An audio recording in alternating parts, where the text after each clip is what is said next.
ISRO அனுப்பிய சந்திரயான் 3 நிலவோடைய தென் துருவத்தில் அதோடைய விக்ரம் லேண்டரை தரையிறங்க வச்சு அதுக்குள்ள இருக்கக்கூடிய பிரக்யான் ரோவரும் நிலவோடைய தரைப்பகுதியில் கால் தடத்தை பதிச்சிருச்சு. இப்போ நிலவை சுத்தி வட்டம் அடிச்சு நகர்ந்துட்டு இருக்கு. விக்ரம் லேண்டர் தரையிறங்கினதுக்கு அப்புறம் அதுல பொருத்தப்பட்டிருந்த செஸ்ட் அப்படின்னு சொல்லப்படுற கருவி செயல்பட ஆரம்பிச்சிச்சு. அதுக்கப்புறமா பிரக்யான் ரோவரும் விக்ரம் லேண்டரும் நல்லபடியா செயல்பட்டு இருக்கு அப்படிங்கிற ஒரு இன்ஃபர்மேஷனையும் ISRO கொடுத்தாங்க. ரீசெண்டா கூட பிரக்யான் ரோவர் நிலவோடைய நிலப்பகுதியில 8 மீட்டர் நீளம் வரைக்கும் நகர்ந்ததா ISRO வந்து அறிவிச்சாங்க. இத பத்தின ஒரு வீடியோவையும் அவங்களோட அபிஷியல் எக்ஸ் தளத்திலையும் ISRO வெளியிட்டு இருந்தாங்க. இப்போ நீங்க பார்த்துட்டு இருக்கிறது கூட அந்த வீடியோ கிளிப் தான். அட என்னப்பா இவ்வளவு நாள் ஆச்சு வெறும் 8 மீட்டர் மட்டும் தான் நகர்ந்திருக்கா, ஏன் என்ன காரணம், அப்ப இது எவ்வளவு ஸ்பீட்ல போய்கிட்டு இருக்கு அப்படிங்கிற கேள்விலாம் உங்களோட மனசுக்குள்ள கண்டிப்பா வரும். முதல்ல நீங்க அதுக்கு முன்னாடி இந்த வீடியோ கொஞ்சம் தெளிவா பாருங்க. இந்த வீடியோல பிரக்யான் ரோவர் மெல்ல மெல்ல நகர்ந்து ஒரு பள்ளத்தையும் தாண்டி போய் எதிரில் இன்னொரு பள்ளம் இருக்கிறத உணர்ந்து அந்த சென்சார்ஸ் எல்லாம் அதை ஸ்கேன் பண்ணி அதை உணர்ந்ததுக்கு அப்புறம் தன்னை தானாகவே வேறொரு பாதைக்கு திருப்பி அது நகர்ந்த மாதிரி இந்த வீடியோல காமிச்சிருப்பாங்க. இந்த வீடியோ அப்படிங்கிறது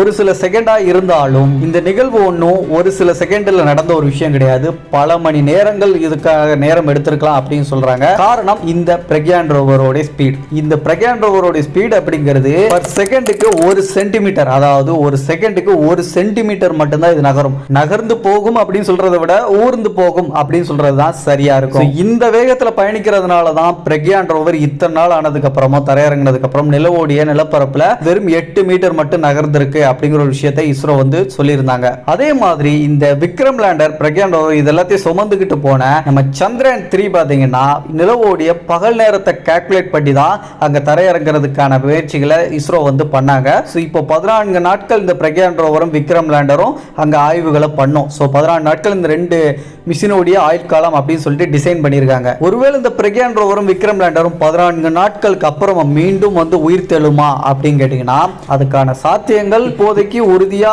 வாய்ப்பு இருக்குன்னு சொல்ல முடியலாட்டியும் கூட வாய்ப்புகள் இருக்கலாம் அப்படிங்கிற ஒரு விஷயம் வந்து பேசப்பட்டு இருக்கு. இதுக்கான காரணம் நம்ம வந்து நிலவோடைய பகல் நேரத்தை கனெக்ட் பண்ணி தான் அனுப்பியிருக்கோம். நிலவுல ஒரு நாள் அப்படிங்கிறது 14 நாட்கள். ஸோ நிலவோடைய ஒரு நாள் அந்த பகல் நாளை கனெக்ட் பண்ணி தான் நம்ம இந்த ஆய்வை பண்ண போறோம். ஸோ பூமி நேரப்படி 14 நாட்கள் நிலவோடைய ஒரு நாள் அப்படிங்கிறது. இந்த ஒரு நாளுக்கு அப்புறம் முழுக்க முழுக்க நிலவு சுத்தி இருள் தான் இருக்கும் 2வது நாள்ல. ஸோ 2வது நாள்ல சூரிய ஆற்றல் கிடைக்காத காரணத்தினால இந்த பிரக்யான் ரோவருக்கும் விக்ரம் லேண்டருக்கும் தேவையான அந்த எனர்ஜி அப்படிங்கிறத உற்பத்தி பண்ண முடியாது. இதனால அந்த பிரக்யான் ரோவரும் விக்ரம் லேண்டரும் தன்னைத்தானவே ஷட் டவுன் பண்ணிக்கிறோம். ஸோ ஒரு கம்ப்யூட்டர் வந்து ஷட் டவுன் பண்ற மாதிரி தான் சார்ஜ் இல்லாத டயத்தில் எப்படி ஷட் டவுன் ஆகுமோ அதே மாதிரி ஆட்டோமேட்டிக்கா ஷட் டவுன் ஆயிரும். ஒருவேளை அந்த மறுநாள் மறுபடியும் பகல் ஆரம்பிக்கக்கூடிய டைம், அதாவது அடுத்த 14 நாட்கள் கிட்டத்தட்ட ஒரு 20 நாட்களுக்கு அப்புறம் மறுபடியும் வந்து பகல் நேரம் வரும்போது இந்த பிரக்யான் ரோவரும் விக்ரம் லேண்டரும் செயல்பட ஆரம்பிச்சது அப்படின்னா இந்த ஒரு ஆராய்ச்சி அப்படிங்கிறது நம்ம வந்து வேற கட்டத்துக்கு கொண்டு போயிடலாம்.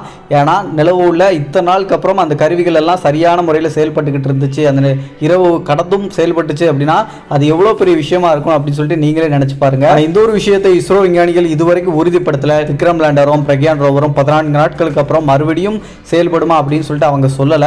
14 நாட்கள் மட்டும் தான் செயல்படும் சொல்லிட்டு ஆரம்பத்துல இருந்தே சொல்லியிருக்காங்க. ஆனால் அதுக்கப்புறமும் கூட அந்த பிரக்யான் ரோவரையும் விக்ரம் லேண்டரை திரும்ப செயல்பட வைக்க முடியுமா, அதுக்கு ஏதாச்சும் வாய்ப்புகள் இருக்கா அப்படின்னு சொல்லிட்டு ISRO விஞ்ஞானிகளும் முயற்சி பண்ணிட்டு தான் இருக்காங்க இப்போ வரைக்கும். சரி, இந்த பிரக்யான் ரோவர் விக்ரம் லேண்டர் இது எல்லாத்திலையுமே எத்தனை கருவிகள் இருக்கு, அது எது எதுக்காக இருக்கு, என்னென்ன வேலைகளா என்னென்ன ஆய்வுகள் அங்கெல்லாம் பண்ண போகுது அப்படிங்கறத தெரிஞ்சுக்க வேண்டியது ரொம்ப ரொம்ப அவசியம். அதுல பிரக்யான் ரோவர்ல 2 கருவிகளும் அதே நேரத்தில் நம்ம விக்ரம் லேண்டர்ல 4 கருவிகளும் பொருத்தப்பட்டிருக்கு. ஸோ இது என்னென்ன கருவிகள் அப்படிங்கிற டீட்டெயிலாக நான் சொல்றேன், நல்லா கேட்டுக்கோங்க. விக்ரம் லேண்டர்ல இருக்கக்கூடிய LRA அப்படின்னு சொல்லப்படுற அந்த கருவி நிலவு சம்பந்தமா சில ஆய்வுகளை பண்ணும். அதுலயும் குறிப்பா பாத்தீங்கன்னா நிலவு பூமியிலிருந்து ஒரு சில சென்டிமீட்டர்கள் ஒவ்வொரு ஆண்டும் விலகி செல்லுது அப்படிங்கிற ஒரு விஷயத்தை ஆராய்ச்சியாளர்கள் கண்டுபிடிச்சிருக்காங்க, அவங்க நம்புறாங்க. விக்ரம் லேண்டர்ல இருக்கக்கூடிய இந்த LRA அப்படின்னு சொல்லப்படுற இந்த கருவி நிலவு அது சுத்தக்கூடிய பாதை எந்த மாதிரி சுத்துது, அது எதுவும் அதிர்வுகளோட சுத்துதா, அதே நேரத்தில் நிலவுடைய ஆயுள் காலம் எவ்வளவு, பூமியை விட்டு ஒவ்வொரு வருடமும் எவ்வளவு தூரம் வந்து நிலவு வந்து விலகி போய்கிட்டு இருக்கு, இப்ப எக்ஸாக்டா பூமியில இருந்து எவ்வளவு தூரத்துல நிலவு இருக்கு அப்படிங்கிற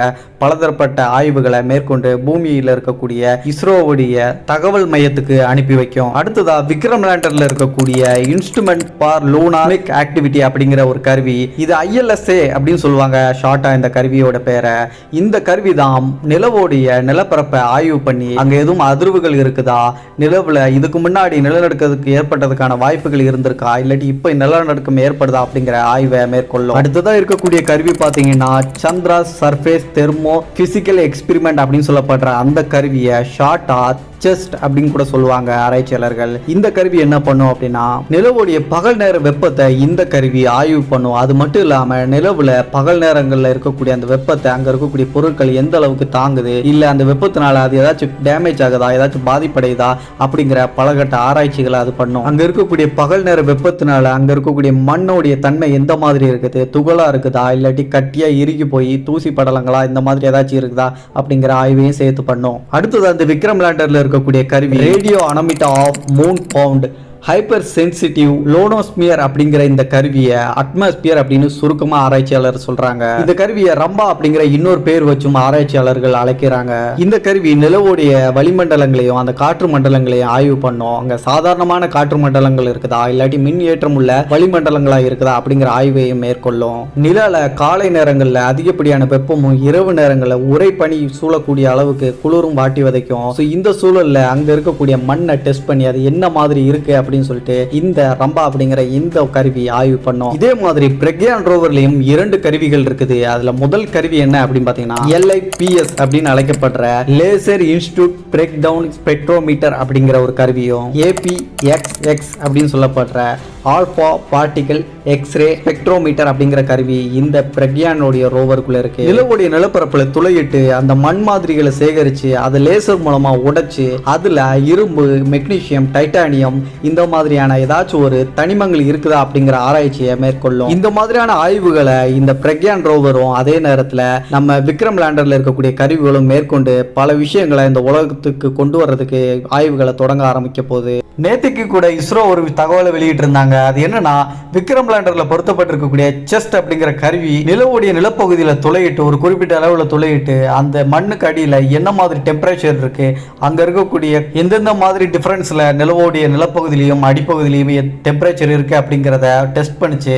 அதோட ரிசல்ட் ஒரு கிராஃபா நேற்று இஸ்ரோ அவங்களோட அஃபீஷியல் எக்ஸ் தளத்துல பதிவிட்டு இருந்தாங்க. இப்போ நீங்க பார்த்துட்டு இருக்க கூட அதுதான் கிட்டத்தட்ட ஒரு 10 சென்டிமீட்டர் ஆழம் வரைக்கும் நிலவுடைய நிலப்பகுதியில துளையிட்டு ஒவ்வொரு சென்டிமீட்டருக்கு இடைவெளியிலையும் அந்த மாறுபட்ட டெம்பரேச்சர் எந்த மாதிரி இருக்கு அப்படிங்கிற ரிசல்ட்டை நம்மளுக்கு விக்ரம் லேண்டர் அனுப்பி வச்சது. இந்த கிராஃப் உங்களுக்கு புரியுற மாதிரி இல்லைன்னா நான் புரியுற மாதிரி ஷார்ட்டா சொல்றேன், நல்லா கேட்டுக்கோங்க.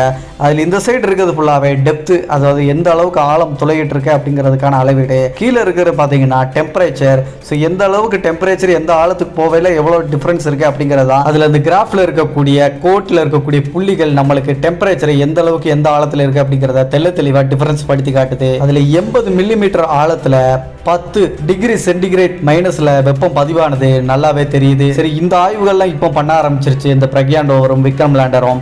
இந்த பிரக்யான் ரோவர் விக்ரம் லேண்டர்ல இருந்து எவ்வளவு தொலைவில் போய் ஆய்வுகளை பண்ணும் அப்படிங்கிற கேள்வியும் சில பேருக்கு வந்திருக்கலாம். இது மெதுவா ஊர்ந்து போனாலும் கூட கிட்டத்தட்ட 500 மீட்டர் வரைக்கும் தான் பிரக்யான் ரோவரால ஆய்வுகளை பண்ண முடியும் அப்படின்னு சொல்றாங்க. அதுக்கு மேல கூட சில நேரங்களில் வாய்ப்புகள் இருக்கலாம். ஆனால் 500 மீட்டர் தொலைவு வரைக்கும் இதால போக முடியும். இதுக்கான காரணம் கம்யூனிகேஷன். விக்ரம் லேண்டருக்கும் பிரக்யான் ரோவருக்கும் இருக்கக்கூடிய அந்த கம்யூனிகேஷன் அப்படிங்கிறது குறிப்பிட்ட தூரம் வரைக்கும் மட்டும்தான் இருக்கும். அதை தாண்டி போயிடுச்சுன்னா ரெண்டுத்துக்கும் இடைப்பட்ட அந்த கம்யூனிகேஷன் அப்படிங்கிறது துண்டிக்கப்படும். இது மூலமா அந்த ஆய்வை நடத்த முடியாததுக்கான பிரச்சனைகள் ஏற்பட்டதுக்கான வாய்ப்புகள் இருக்கு. ஸோ அதனால தான் ஒரு குறிப்பிட்ட தூரம் வரைக்கும் தான் அந்த சிக்னல் கிடைக்கிற வரைக்கும் தான் இந்த ஆய்வுகளை இந்த பிரக்யான் ரோவரும் பண்ணிக்கிட்டு இருக்கோம். அதுல இப்போ ரீசெண்டா கூட ஒரு 2 மணி நேரத்துக்கு முன்னாடி நம்மளுடைய பிரக்யான் ரோவர் நிலவுடைய நிலப்பகுதியில் ஊர்ந்து போயிட்டு இருக்கும் போது ஒரு 4 மீட்டர் ஆழம் உள்ள ஒரு பள்ளம் இருப்பதை அது கண்டுபிடிச்சது. அந்த பள்ளத்தை பார்த்த உடனே அதோட பாதையை மாத்திக்கிட்டு போகிற போட்டோவை இஸ்ரோ விஞ்ஞானிகள் அவங்களோட அஃபீஷியல் எக்ஸ் தளத்துல பதிவிட்டு இருந்தாங்க. இப்போ நீங்க பார்த்துட்டு இருக்கிறது கூட அந்த பிரக்யான் ரோவர்ல பொருத்தப்பட்டிருந்த அந்த கேமரா மூலமா எடுக்கப்பட்ட போட்டோ தான் அது. இதன் மூலமாகவே நம்மளுக்கு நல்லாவே தெரியுது நம்மளோட பிரக்யான் ரோவர்ல இருக்கக்கூடிய அனைத்து சென்சார்களுமே சரியான முறையில் செயல்பட்டு இருக்கு. அதுல எந்த ஒரு பிரச்சனையும் இல்லை அப்படிங்கிறது இதுல மூலமா நம்மளுக்கு உறுதியாகுது. இதே மாதிரி இன்னும் நிறைய ஆய்வுகளோட முடிவுகளை இஸ்ரோ அவங்களோட அஃபீஷியல் எக்ஸ் தளத்துல வெளியிட்டு இருப்பாங்க. அதை பத்தி முழுமையா நம்ம விளக்கி அடுத்தடுத்த வீடியோக்களை நம்மளும் அப்டேட் வர அப்லோட் பண்ணிட்டு இருப்போம். ஆனா நம்ம இஸ்ரோ அடுத்தடுத்த திட்டங்களை அடுத்தடுத்த மிஷன்களை பண்றதுக்கு ஆயத்தமாயிட்டு இருக்காங்க. அதுல ஆதித்யா L1 செப்டம்பர் மாதம் 2ஆம் தேதி விண்ணை நோக்கி அனுப்பப்பட இருக்குது. அதுவும் சூரியன் நோக்கிய இந்தியாவின் முதல் பயணம் அப்படிங்கிறது தொடங்க ஆரம்பிக்க போது. அதை பத்தி ஆல்ரெடி நம்ம ஒரு வீடியோ அப்லோட் பண்ணிக்கோம். அந்த வீடியோ இன்னும் பார்க்கலன்னா டிஸ்கிரிப்ஷன்ல மேல ஐகான்ல லிங்க் கொடுக்குறேன், செக் பண்ணிக்கோங்க. இந்த திட்டங்களை தொடர்ந்து ககன்யான் திட்டத்தை அடுத்து இந்தியாவுடைய இஸ்ரோ கையில் எடுக்க போறாங்க. விண்வெளிக்கு மனிதர்கள் அனுப்பக்கூடிய அந்த திட்டம் அப்படிங்கிறதுக்கு முதற்கட்டமா மனிதர்கள் அனுப்புறதுக்கு முன்னாடி வியோமித்ரா அப்படின்னு சொல்லப்படுற ஒரு ரோபோட்டை ககன்யான் திட்டத்தோட மிஷின்ல இணைச்சு அதை விண்வெளிக்கு அனுப்ப போறதுக்கு முயற்சிகள் எடுத்துட்டு இருக்காங்க. இந்த ககன்யான் திட்டத்தை பத்தி நம்ம அடுத்து வரக்கூடிய வீடியோல ஃபுல்லா எக்ஸ்பிளைன் பண்ணி நான் சொல்றேன். அந்த திட்டத்துல நிறைய விஷயங்கள் உங்களுக்கு ஆர்வத்தை தூண்டக்கூடிய அளவுக்கு நிறைய தகவல்கள் இருக்கு. அடுத்த வீடியோ மிஸ் பண்ணாம பார்க்கறதுக்கு இன்னும் நம்ம சேனலை சப்ஸ்கிரைப் பண்ணாம இருக்கீங்கன்னா ஜஸ்ட் சப்ஸ்கிரைப் பண்ணி பெல் நோட்டிஃபிகேஷனை கரெக்டாக செட் பண்ணி வச்சுக்கோங்க. மற்ற வீடியோஸை பார்க்கணும்னா நம்ம சேனலை விசிட் பண்ணி அந்த வீடியோஸையும் பாருங்க. இந்த வீடியோ பிடிச்சிருந்துச்சு, யூஸ்ஃபுல்லாக இருந்துச்சு அப்படின்னா வீடியோக்கு ஒரு லைக் கொடுக்க மறந்துடாதீங்க. நெக்ஸ்ட் ஒரு நல்ல தகவலோட நான் உங்களை சந்திக்கும் வரை நான் உங்கள் சேகர். பாய் பாய்.